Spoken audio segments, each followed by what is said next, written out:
The formalities are all included in tonight's program. It's all about celebrating the performing arts. In our program, this is an open mic night / cultural evening.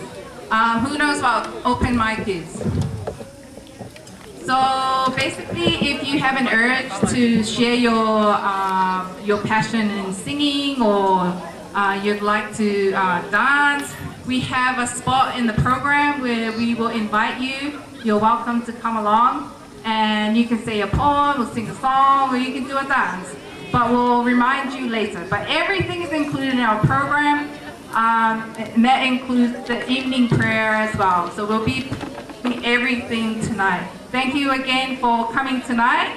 Please put your hands together for our first performing act, Space.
Miss Jenny Bennett. She is a USP alumni, a gold medalist that's for outstanding academic achievement. She's the winner of the Samoa category for the Samoa Observer Short Story Competition and is the first Samoan to ever be shortlisted for the Commonwealth Short Story Prize.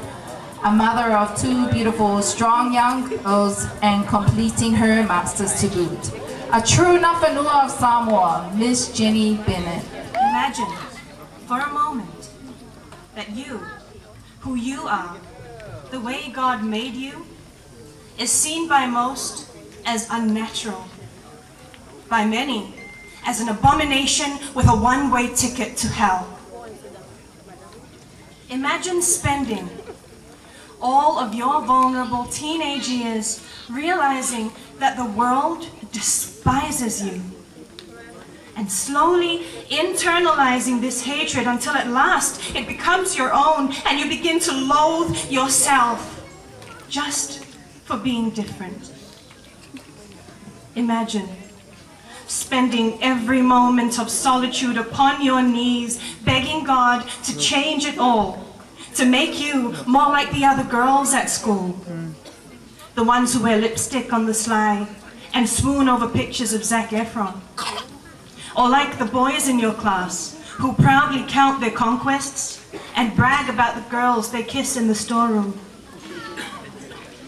Imagine being forced by fear to hide who you are from the world, to keep your true self cloaked, closeted, because your village, your church, your pastor, your family would never understand, would never accept you, ever. And your life becomes one giant lie, lived behind a mask forged from tears, shackled to the world's expectations, while inside you are slowly suffocating, crushed beneath the weight of pretense and secrecy, paying the heavy price of conformity with your very soul, forced to barter your spirit shred by precious shred for survival.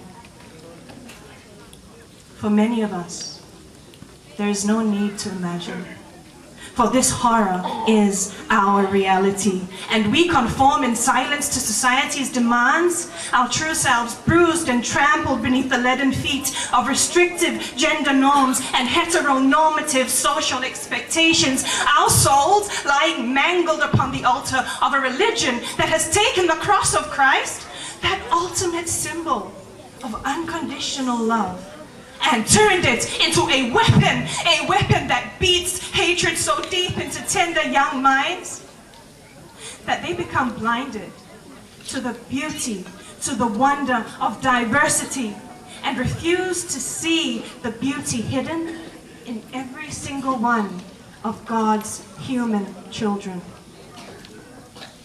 So ask yourself, would it be so difficult to tear that veil from your eyes, the one which blinds you to so much beauty, the one that distorts your vision so badly that you see monsters instead of people?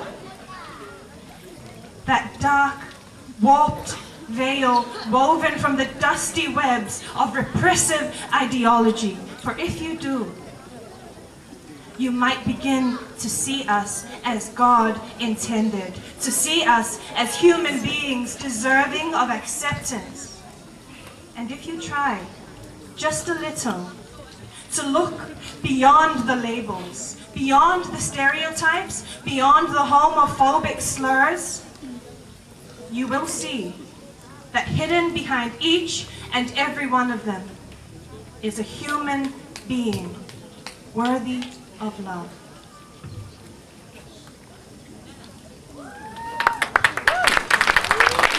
So in Poetry Slam, when you really like poems, you click your fingers. So can everybody click your fingers?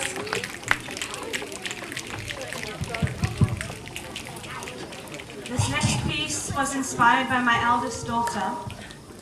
Kids have a way of making us look at things in a new light, of making us question what we take for granted, what we think is normal. So this is dedicated to my twin girls, Helena and Genevieve.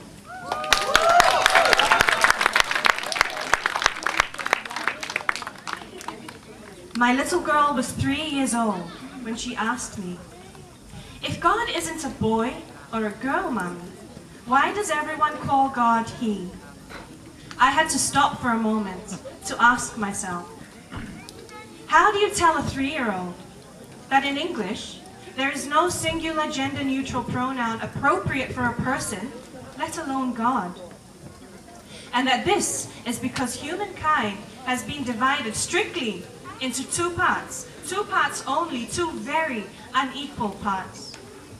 How do you tell a 3-year-old that the world she lives in is so messed up that it ranks people according to the flesh between their legs? That by this arbitrary binary hierarchy, she is inferior to he. And everything good and strong and noble also becomes, by default, male. How do you tell a 3-year-old that because she was born female, she is and always will be other? And that this is enough to make men feel justified in seeing her as an object that exists only for their pleasure, feel justified in seeing her as a womb put upon this earth for the sole purpose of bearing them offspring, feel justified in using her when she is too drunk to defend herself, and then blaming her for leading them on. How do you tell a 3-year-old that this silent injustice, this violence is so deeply woven into the fibers of our society, into our language, into our words, that we are all complicit, unconsciously complicit, using the language, perpetuating the violence of these little one-syllable words, oblivious to the politics that fester between the letters? How do I tell my 3-year-old that despite my best efforts to protect her from the world and its violence, I will probably fail? And there is a chance, a sad, sad chance, that she may become one of the millions of women worldwide who suffer assault and abuse. One of the thousands of Pacific women who are physically and emotionally abused by their intimate partners every day. One of the countless, nameless, faceless women who become so tired of living in a world that treats them as other, that they take their own lives. And all because this precious little child has been labeled S-H-E. But how can you tell a 3-year-old all that? You can't. So I simply smiled at her questioning gaze and said, from now on, you and I will call God she. Thank you very much. Okay, are you ready for some entertainment from the Solomon Islands? Let's call them on. Welcome, the Solomon Islands.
Pakalobalahiatu, the Kingdom of Tonga.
everybody.